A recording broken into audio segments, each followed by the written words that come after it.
What's up, my financially intentional people? So, we are joined by Robert Farrington today, and you guys are in for a treat because Robert Farrington is the OG of the personal finance space. He has just come up from college, right? You've been doing this for a minute. And I'm just excited for you guys to know him if you don't already know him. I'm a big fan of Robert Farrington because I've been following his work for a long time. Back when I had $200,000 in student loans. Oh. We wanted to talk about just some interesting ways to pay off your student loans, but the student loan environment, as you all know, is crazy nowadays. There's things changing, seems like every day.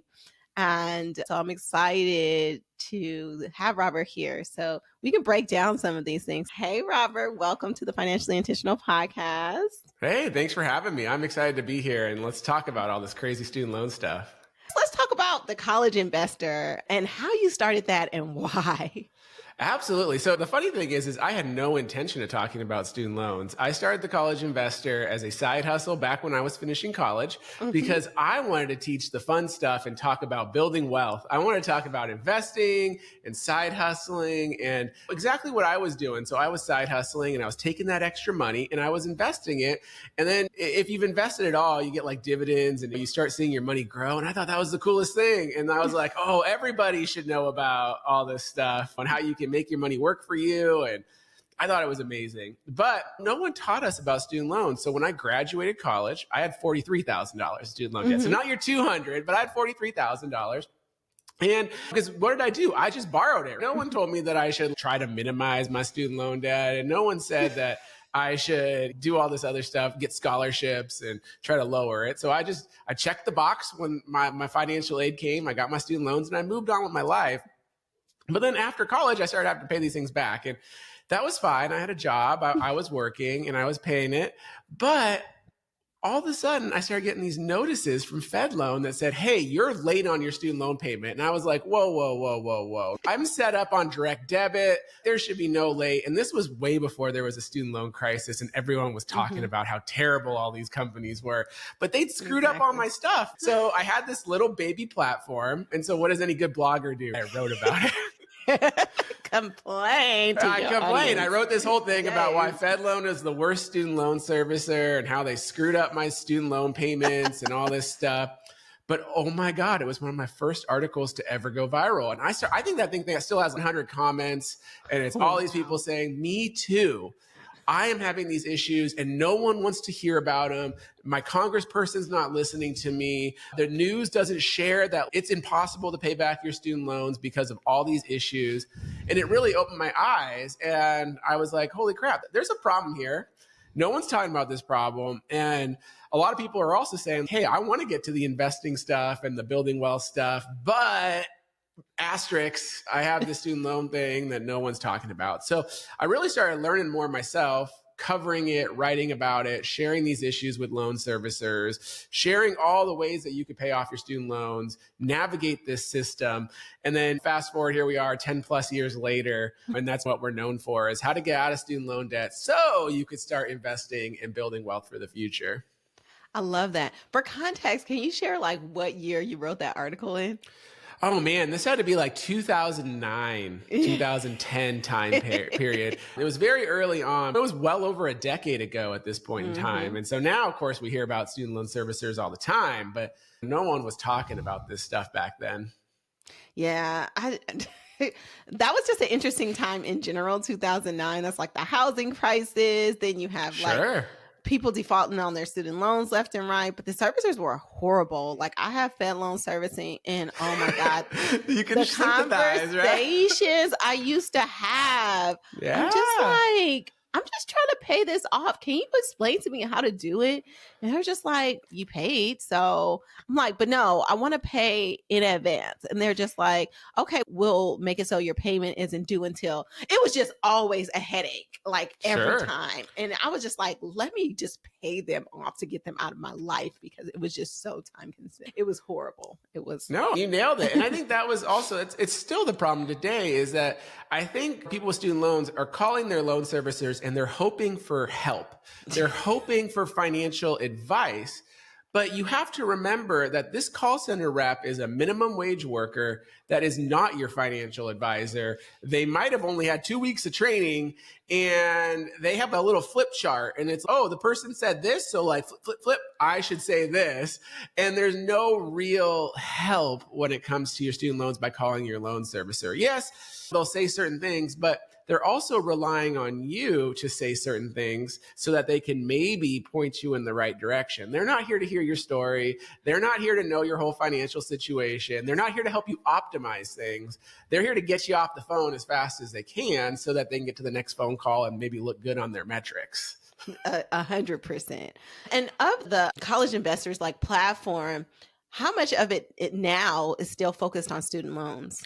It's still a big part of our platform. Yes, we talk about banking and investing and all these tangential things. A lot of saving and paying for college now too, because we found that we all grew up, right? I was talking about this stuff 13 years ago, and now here we are with kids. Yes. And I get a lot of people that are like, hey, I want to avoid this problem for my children. Opting out. Yeah. So we talk a lot about saving for college, paying for college. I also have this mission, like I want to help people avoid it. So I love talking to like high schoolers, like that are on that decision path.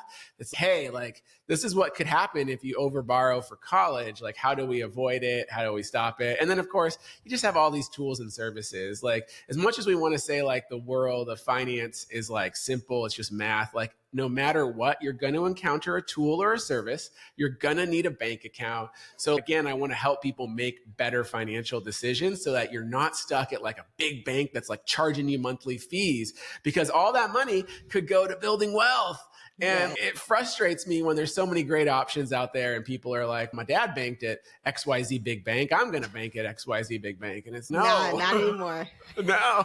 Please don't. Right. Please don't. But I love that your platform is just focused around making sure people are optimizing their money, and it's constantly evolving. And it's definitely a great resource that I use. I love your articles. I always use it as a reference point, especially when I was writing my book. But I just want to take a moment because you touched on something that just hit my soul. We're of that generation, like that first generation that had access to massive amounts of student loans. Yeah. And we were in our teenage years. We didn't understand how this stuff worked. Right. And we are suffering through it as an adult. And number one, I just want to give those people grace, because when I post about my $200,000 in student loans, people are like, oh, are you stupid? You signed up for it. It's your fault. No, like that was the option that was given. I did not fully understand that process. And how come it's my fault when I'm an 18-year-old signing these massive papers? How come it's not the bank's fault for offering that to me? Hey, I just tweeted this out the other day, and it's that old saying. Have you heard the saying that if you borrow $10,000 and don't pay your $10,000, it's your fault? But if you borrow $1 million and don't pay your $1 million, it's the bank's fault? There gets to be a point where like the system is wrong. And I'm actually a very accountability driven person. Yes. And I do think that people need to take personal accountability for the decisions they make around this whole college experience.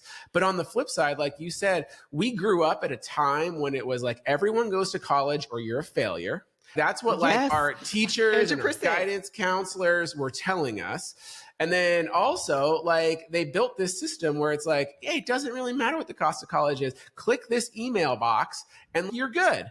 And they don't tell you the financial repercussions. There was very little education. And now, granted, it's a different day today, and there's a lot more tools and a lot more ways to understand how the system works. People are trying to put accountability on the system, which is great. And granted, it's not working out really well, clearly, but at least there's more conversations about this. But yes, accountability is on the borrower, but on the same time, like they made this decision in a system that like pushed you along in a certain path, right? Yep. Yeah. If it wasn't so easy to do, we wouldn't have done it. They streamlined it in a way, so it normalized it for us. And so we didn't, how could you even conceptualize how that would affect you in adulthood if this is something that you've never experienced? You're a child. You've never paid bills. You've never done these things. And so I just want give people grace. But at the same 100%, time, 100%. I'm like, okay, I paid off my student loans. Okay. I wish I would have gotten them forgiven, but I have paid them off. So I have come through the other side of it. And I'm grateful that I don't have to go through through it, but I have also set my kids up so that they don't have to do it. I say I'm giving them an option out of that scenario. I am not letting them pay for school, for college, at least not take on student loan debt. So they have their 529 set up. So yes, it is, but that's a very like trauma response, a very much a trauma response to the things that I had to go through dealing with student loans. But definitely like the environment of student loans has changed substantially. And I just feel like since COVID, it has exponentially changed. And it seems it was like a set in stone kind of way that you approach student loans until we got to COVID. And then we got to this pause.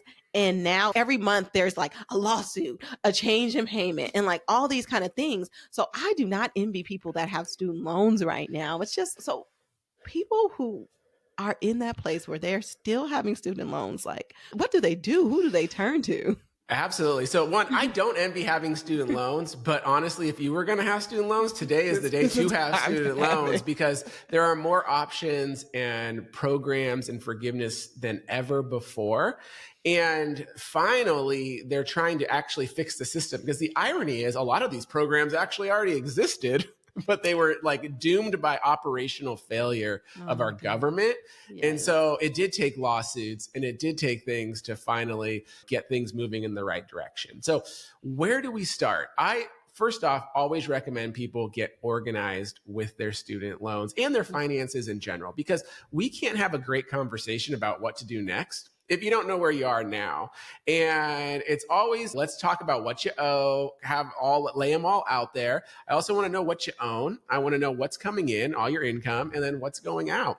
Because the cool thing with student loans today is that there's a lot of levers that we can pull. Mm-hmm. Especially if you have federal student loans, mm-hmm. and especially if you work in public service. There are so many things that you can do to potentially pay very little or nothing on your student loans. Yes. You personally could also start building some wealth, getting some money in a 401k or an IRA, and get your loans forgiven down the road.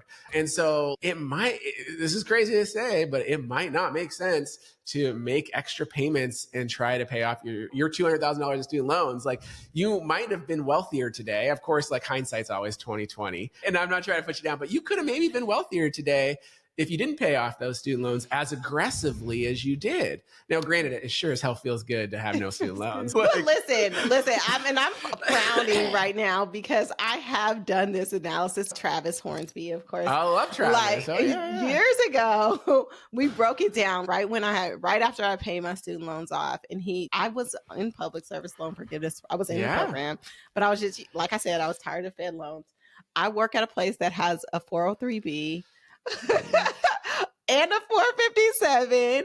Yeah. So I could have dropped my taxable income so much and paid so little. And then by this time had the majority of my balance forgiven. Yeah. But just in optimizing my investments instead of maximizing my student loan payments, that alone in those couple of years I paid off my student loans was $80,000, like $83,000. Yeah. So for those of you listening, you hear that. It's so weird to think about, but by not paying as much to your student loans, you would have been $83,000 wealthier when you were said and done. And that's what's so crazy today. And it's like mind blowing because all we hear about in the media is you got to pay off your student loans. You got to pay off your student loans. No, you need a plan for your student loans that could involve paying them off, but it might not. And so here's why. It's all this stuff post-COVID, right? So if we were having this conversation 5 years ago, maybe not. I don't know. But here we are today. So first off, there is this brand new student loan repayment plan. It's called SAVE, S-A-V-E. And this thing is a game changer. And here's why it's a game changer is it is an income-driven repayment plan. And what that means is that it sets your student loan payment at a percentage of your income. And we've had these before, right? You've heard of IBR, income-based repayment, or pay as you earn. Those ones were all 10% or 15% of your income. This new SAVE plan, 5% of your discretionary income. So if you were just today, like looking before COVID, and now today you cut your student loan payment every month in half, just because the calculation lowers it to 5% of your discretionary income. The other thing it did, though, was change the definition of discretionary income to 225% of the poverty line. Mm-hmm. There's some math in there, right? So what that means though is before the other plans, IBR was 150%. So that also means you get to shelter more income before you even have to make that 5% calculation on your student loans. And so for a lot of people, this means that you could have a $0 a month student loan payment legally, Mm-hmm. or a very low payment. And to just put some context in there, if you're like a single person, you have to make about $50K a year before you even make a student loan payment. Wow. And if you're a family of 4, it goes up to $68,000 a year in income before you even have to make anything above a $0 payment. And that's crazy. Taxable income, right? Correct. That is So then- taxable income. So if you're making $100,000 with a family of 4, then contributing to, like me, that's $40,000 in my 403B and my 457. That drops me down to 60. I wouldn't even have to make a payment, basically. You got it. So it's like suddenly Yeah. you can start saving for yourself and building your own. So how do you do that? You do your 403B, you do your 457, you maybe do an IRA. If you're eligible for a health savings account, you do a health savings account. All these things are putting money into your own wallet. And guess what? You don't have to pay the government as a result of that. And so there's a lot of levers that we can pull. The other aspect of the SAVE plan, which is really cool, is that the problem was when you and I had student loans, if we had an income-driven repayment, our loan balance would grow. Right? Like everything you didn't pay. Did you actually start at 200 grand, or did you borrow like 140 and it just kept growing? It was 180. It only got to 200 because I had paid it down so fast. I paid it down over 2 years. So, sure. But it kept growing, right? Yes, exactly. So the SAVE plan stops that. If your payment is below how much you're supposed to pay, the interest that would have normally been added to your student loan now gets forgiven. And so the whole premise is if you're on the SAVE plan, your loan balance will never grow more than you borrowed it. Of course, you got to pay the amount you borrowed is like the upper limit, but let's say it's $50,000. Let's say your payment's 0. So even though you're making no progress to that 50,000, your 50,000 amount will also always stay $50,000, which is really cool. And then you get the forgiveness potential. There's programs out there, but SAVE itself has built-in loan forgiveness. It's not sexy. It's after 20 or 25 years, but let's just say life didn't work out. You could have graduated at 22, and by 42, that balance is done. It's forgiven. And so that's me. That's most of my audience. That's where we're at, right? We're in our late 30s, 40s. Like we're right there. So if we're not there, we're on the cusp of being there. So it's exciting because it offers a whole bunch of potential where you're not like, you had those uncles that have student loans just sitting around forever. They in their 60s, 70s with student loans. And that was definitely my reality, right? Yeah. But to have that opportunity, it's crazy. Absolutely. So let's talk about something that is very important though. So if you are in your like late 30s, early 40s, there is the potential that you have a student loan from before 2009. If that is you need to take some action right now before April, because if you have these old loans are called FFEL loans, federal family loans, but you look on your dashboard, your Fed loan dashboard, whatever dashboard, and it says FFEL before your loan, you need to consolidate your student loan before April. And the reason is that all of these new programs that we're talking about apply to direct student loans. And every single federal loan after 2009 was a direct loan, but every loan before 2009 was not a direct loan. And the reason is like legal loopholes. The government can't help you with these old loans. Like you have to get a new loan, but they're doing a bunch of cool things. They're counting your old payments. If you consolidate and get a new direct loan before April, they will count all the payments you made on your own loan, and you could already be at that forgiveness level. So they're going to do what's called the IDR recalculation, and they will calculate and see if you qualify. And even if it's a 25-year period, if you got a loan, you could be close. And so you could be seeing forgiveness in the next couple of years But if you don't consolidate, you could be left holding the bag, and I don't want to see that. So please, please, please, if you're listening to this, if you have old FFEL loans, please go consolidate. It's the actual opposite of what we told you to do. And when I say we, I say student loan people, the government. We told you never to consolidate because it resets the clock, right? Now it doesn't reset the clock, and you need to, so the clock starts counting for you. Yes, and I think important thing to note when you say consolidate, it's just a stupid student loan term for refinance because no. Don't say the word refinance. I know. Consolidate is consolidate. But the reason why I'm trying to differentiate it is because you can consolidate one loan. Usually consolidation means a combination of loans, but it's just a way of we're not speaking English. We're speaking student loan lingo. So you can consolidate one loan to one loan, which is not English, but hey, that's what we call it. The reason I stopped you though on the refinance though is because refinancing is a specific student loan term that means I'm going to take out a private loan and I'm going to replace my other loans. And so you don't want to necessarily refinance your federal loans. Most people don't.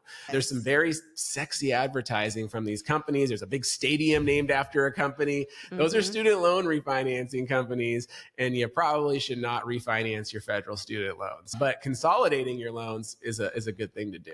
Yes, and thank you for bringing that up because I think, and there was a point in time where there was you could do a good argument for taking your student loans and your federal student loans and making them private for because the interest rates were super competitive and there were short repayments and all this kind of stuff.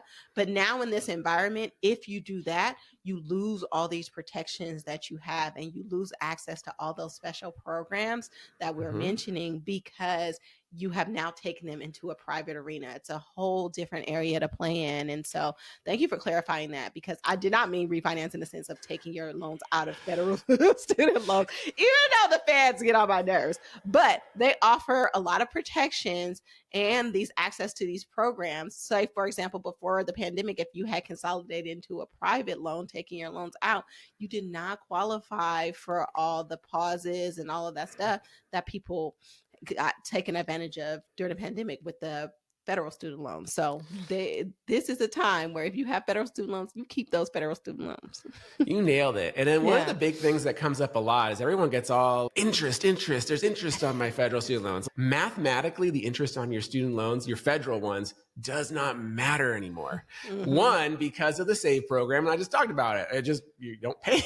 You just don't pay it. Number two is the forgiveness programs. Who cares if your loan balance grows to $1 million? If it's getting forgiven, it's getting forgiven. Like the interest doesn't matter. And then also just if you want to do math, the math on your student loans, the biggest driver, 60 to 70% of your total student loan payment over 10 to 20 years is always the principal, 70% of it. So that's just if you wanted to do the math all the way out to the future. Look, interest sucks. No one wants to pay it, but please don't go freaking out because your student loan's like 7%. Like it honestly doesn't matter anymore, which is also very counterintuitive to what we've all been taught about interest. Now, it definitely matters on your car loan. It matters on your credit card. But when it comes to your student loan, the interest really doesn't matter anymore. Yeah, this is a whole different world. But like I said, like there was arguments for it like earlier on. But now that we have these programs, I would definitely say don't worry about the interest. And I think the other thing is that we have these people in personal finance that are like super dogmatic about all kinds of loans. And I could definitely say that I drank the Kool-Aid and I was just like, I need to get rid of all of my debt. And there was a smarter way to do that. Yes. Student loans should not be part of your debt snowball or your debt avalanche or whatever approach you want to take. They have to be in this other box. But again, it's very counterintuitive. I want to see you debt snowball that credit card and your car loan and all this other stuff. But I want to see you build some wealth. And there might be a better approach to your student loan of minimizing your payment so that you can pay as little as legally allowed, because we don't want to break the law, but legally allowed. It's just like taxes. Like you gonna try to get them taxes down, honey, whatever way you can legally. Okay. Yeah, exactly. It's our job as Americans to pay the government as little as legally allowed. Yes. And that includes your student loans. Yes. But I really like that reframe. take your student loans out of whatever debt equation you have. So you have two buckets. You have your credit cards, your car loans, all those other loans are in one bucket. Your student loans, you need to treat them separately. Do not include them in the same repayment process. So when people are talking about, should I pay down debt or invest? The first answer should be, it depends. What kind of debt do you have, right? Yeah, Is it student loan debt, or is it like this high interest credit card debt? Okay. If you got student loans, let's talk about it. And then in essence, like, it could also help these other areas, but we have, because it'll free up extra money if you do it the right way, to be able to attack these things. So it's really hard for me to listen to people that have these dogmatic approaches, like all debt is bad, pay off your debt, without looking at the personal in personal finance.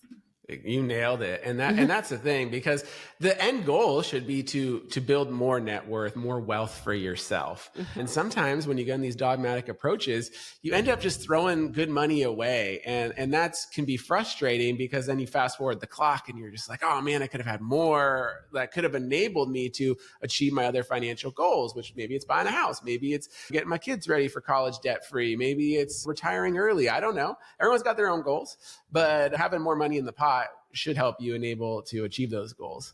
Yes, I love that. Are there any other clever ways that we should know about to paying off our student loans?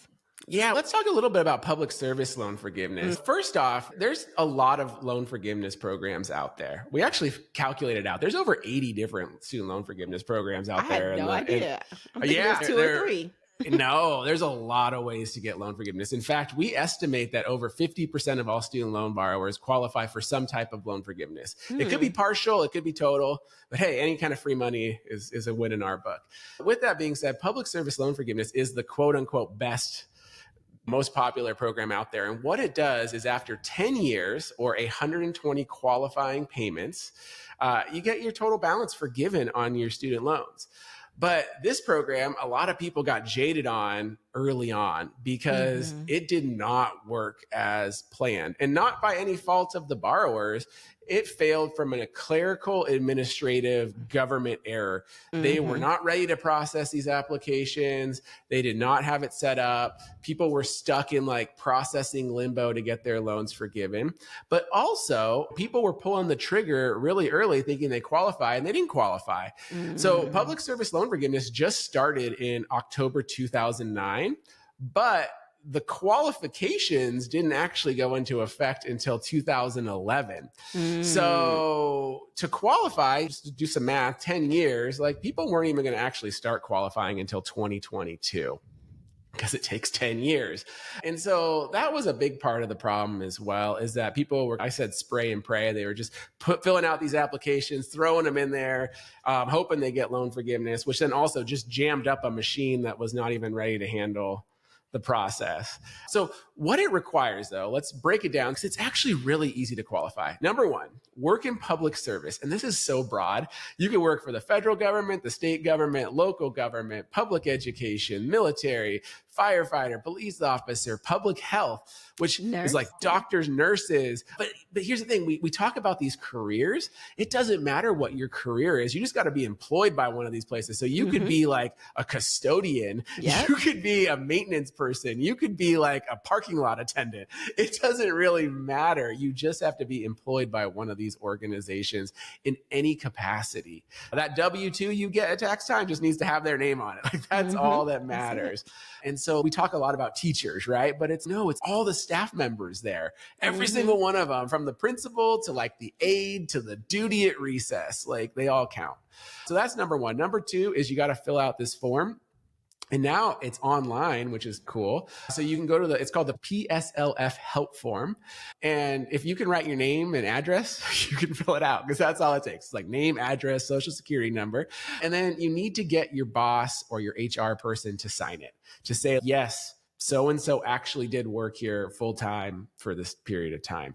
And that can be a little tricky, but a lot of these companies, especially like school districts and hospitals and things, they're pretty good at it now. You can even email this form to them, they docu-sign it, and it goes. So then you have to have a qualifying repayment plan. And this is on you. This is on you as the student loan borrower. You got to be on a qualifying plan. So what counts? All the income-driven plans count. So that new SAVE plan we were talking about, it counts. Income-based repayment counts. What doesn't count? There's really only two that don't count. The extended plan. So if you're on that 25-year extended plan, it does not count. And the graduated plan. Don't know why those two don't count, but they do not count. Just don't be on those. Every other counts. But if you are on those, you can Switch. consolidate into one of the other plans. Yeah, you don't even need to consolidate. You just go in and just change it. You just go in there and you just change your repayment plan. So go in there, change your repayment plan to one that counts. And then you just need to do this for 10 years. So that's the other hard part is you got to fill out this form every year. You got to send it in, but you do it for 10 years. And you can get your loans forgiven. You can also go backwards in time. Maybe you're hearing this the first time and you're like, oh my God, I've been employed at this school district for the last 6 years. What do I do? You're going to have to do a little legwork because you're going to have to go find your HR department and then get them to sign off on it. But you can go back in time too, and you can get your qualifying payments to count today. And the cool thing is that COVID pause that we had for 42 months, guess what? Those 0 payments that you didn't make actually count for every single month that you were employed. So you could be like a third of the way there already, but you got to fill out that form. And that's really, if you look at the data, what has held people back. People did not fill out the form or they did not fill out the form correctly. And the number one thing they didn't put on the form was like their employer's tax ID number, because who knows it, but you can go find it. It's on your W-2, isn't it? It is. But I'm just telling you, fill out the application. This is, look at the government's, here's $50,000, but you got to do this form. You owe it to yourself to fill out the form accurately and fully and make sure that you keep a copy of it and you hold them to account. Like you owe it to yourself. No one's going to care more about your money than you. Like you got to go and make sure you do this right. Well, that was a lot. But also I wanted to talk about the public service loan forgiveness during COVID. The qualifying institutions also expanded. So there were some institutions that traditionally didn't qualify for public service loan forgiveness, and then they started to qualify during that time. I had a friend who was a nurse, and her institution, she had been paying on her loans forever, and her institution didn't qualify. And she said one time she just logged into her HR site and there was a form to fill out. So she filled out the form, and she hadn't been paying during the pause. And then she got this letter, like $120,000 of her loans were wiped out.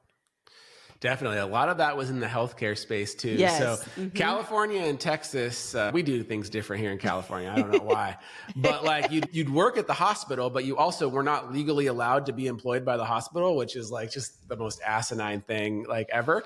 And so that's what happened to a lot of doctors and nurses is that you like, I work at the hospital, but no, you're not legally allowed to be employed by the hospital. You have to be employed by a third party. And this is why our healthcare system like charges so much money, because there's all these layers. Don't blame it on the nurse's salary, okay? Because I'm tired of y'all coming for me for how much I get paid. It is not me. It's all these other layers, okay? 100%. And as a result, though, they couldn't get loan forgiveness because they legally had to be employed by a company. It's just dumb. And so they're trying to fix some of this bureaucratic stuff. But I think this just shows the bureaucracy that is really the problem that we're dealing with it. And then all these loan servicers too, we all have to remember, we bashed on Fed Loan. I like bashing on all of them. But if you're listening to this and you're struggling, realize that all these companies are just contractors for the Department of Education. Your real beef is with the government, your senator, your congressperson, because they're the ones that aren't funding these companies very well. These companies get $22 a year. And on average, they only get $400 per loan servicer for the whole time of 23 years that they have to service your loans. That's how much money they make off of you. They ain't making any money. And so when the government's asking them to do all these things, all these companies are like, I don't have any money to hire more people to answer phone calls or process this paperwork faster or anything. Like, yeah, the ones you do, you should not screw up. But on the flip side, like our government isn't giving these companies the resources. So just like you would hold an employee accountable, it's not the cashier at the store's fault when the manager makes a terrible policy decision. You need to hold the manager or the store accountable. And that's what we need to do is the Department of Education is really the problem. And then take it back another level. It's Congress and the administration that's a problem. They're the ones not giving these companies the resources. They're holding them accountable now. I don't know if you've seen in the news, like they're fining them money and not giving them payments. because they are screwing up the work they are doing. Mm-hmm. So we can't, but they're not blameless. Right. But like on the flip side, they are just a call center. And if the government doesn't give them enough money to staff their call center, they're not going to staff their call center. Like they're not a charity. They're not doing it for nothing. But I think that it speaks to this kind of environment that we're seeing now with these loan servicers are just like the litigious nature of student loans, like these people going to court and all these changes and them holding the government accountable and being like, no, we can't really do that. And I don't remember ever seeing that growing up. This is all Not new at to all. me. And so I think that's part of that accountability, like actually taking place. And so it's very interesting to see.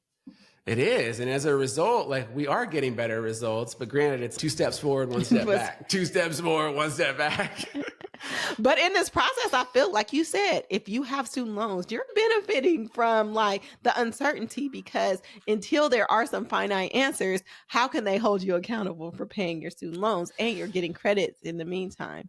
Yeah, so that's one thing that's happening right now is that they say 7 million borrowers still haven't resumed their student loan payments. And a lot of them are actually in an extended forbearance because these loan servicers could not process their paperwork, get their payments right and all this stuff. And so the government's just giving you more free monthly payments until they can figure it out. So at least now they're not holding the individual loan or individual borrower responsible for their mistakes, which is a big change. And it's benefiting them, honestly, because you could be racking up public service loan forgiveness months. You could be racking up other forgiveness months towards save, and you're not having to make those payments. So you're getting the benefit. Hopefully you're saving that money, investing it for yourself to build some wealth, right? That part. Yeah. But I just learned this week about the administrative forbearance. Of course, forbearance in student loans was like a bad thing for us traditionally, but it's on the loan servicer side. So they are putting you on a period of not having to pay until they get their act together. And they're giving you the credits as if you had paid. So it's just, this is like the wild, wild west of student loans right now. And if you know how to play the game, you could really come up. You absolutely can. Like each month, you think about all the savings. You could be paying off all that other debt. You could be investing in building. We actually ran the numbers during COVID forbearance. And if you had the average student loan payment before COVID and you didn't pay your loans, but you took that and you invested it, that would have grown by $7,000 over the COVID forbearance. So you would have been $7,000 richer just investing your student loan payment every month than not doing anything. And that's the average payment. And let me tell you something. That's the average payment. What my payment was $1,900 a month. Okay. Sure. And that is not unrealistic for a lot of people. Totally. That calculated over those amount of years, that's 6 figures right there. So 100%.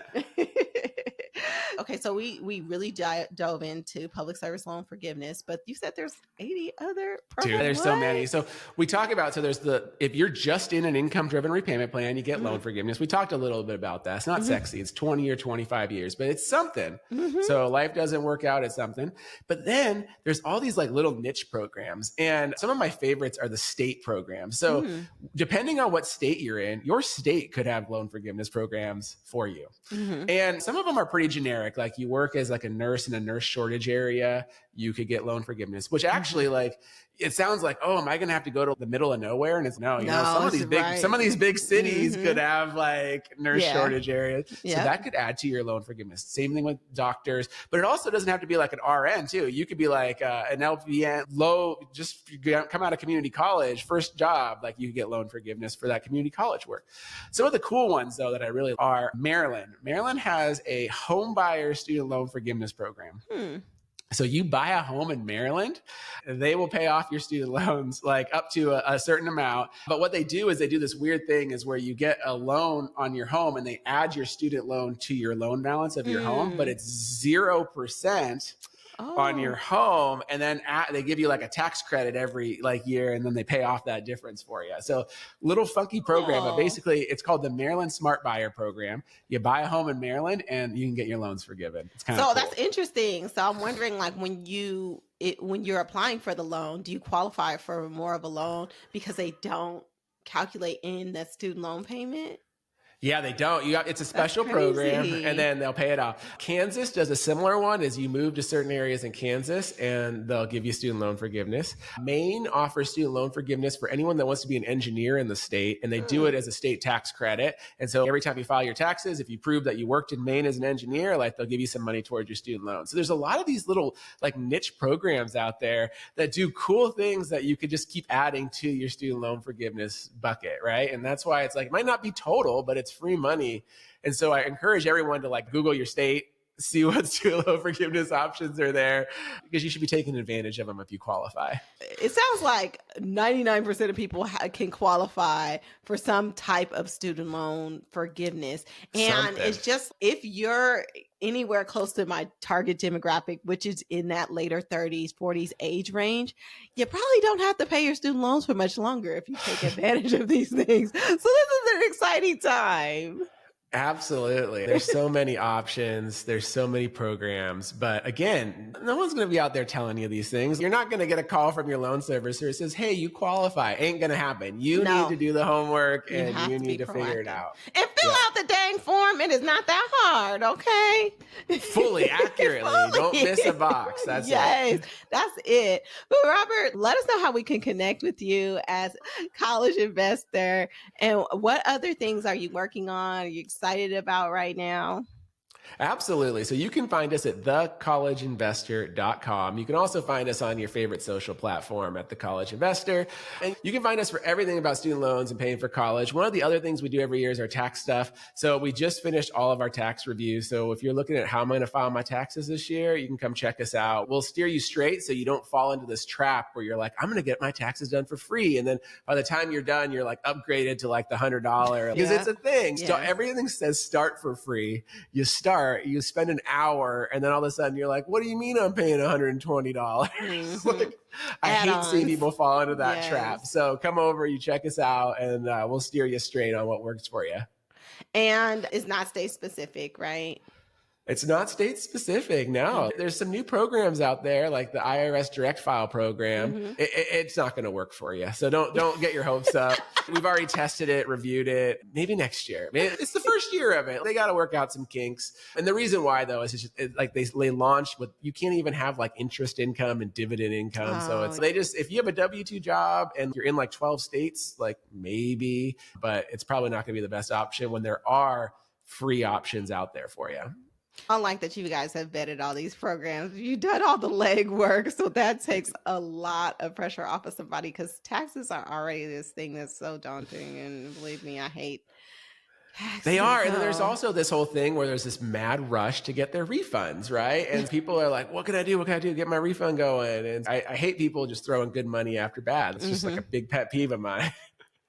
Yeah, I hate it too. And what is the tax money, the tax services that you guys offer? What is it called? We just do a review of all the ones out there. So we've you can come and find it. It's on our homepage, our Best Tax Software Awards. We've reviewed them all, the TurboTax, the H&R Blocks, Free Tax USA, Cash App, all of them. We've tried them. We've reviewed them. We'll steer you straight depending on what you got going on with your situation. But everything pretty much lives at thecollegeinvestor.com, and on your socials you can connect with you. But, exactly. This is great, Robert. Who would have thought talking about student loans could be so much fun? It's fun. Having student loans sucks, but I also like to remind people that you have a lot of financial levers you can pull. Don't get so disheartened when the student loans actually, you could have that money all forgiven potentially, and you could build wealth, and you could do this stuff. It doesn't work for everybody. There's always that person they don't have a lot of options, but a lot of student loan borrowers have a lot of options. And I love seeing people build wealth while paying off or eliminating their student loans. I love that too. And people just don't know what they don't know. They just don't know. And I think that you provided so much great information for them. So I really appreciate you being on the podcast today. Thank you so much. Thank you.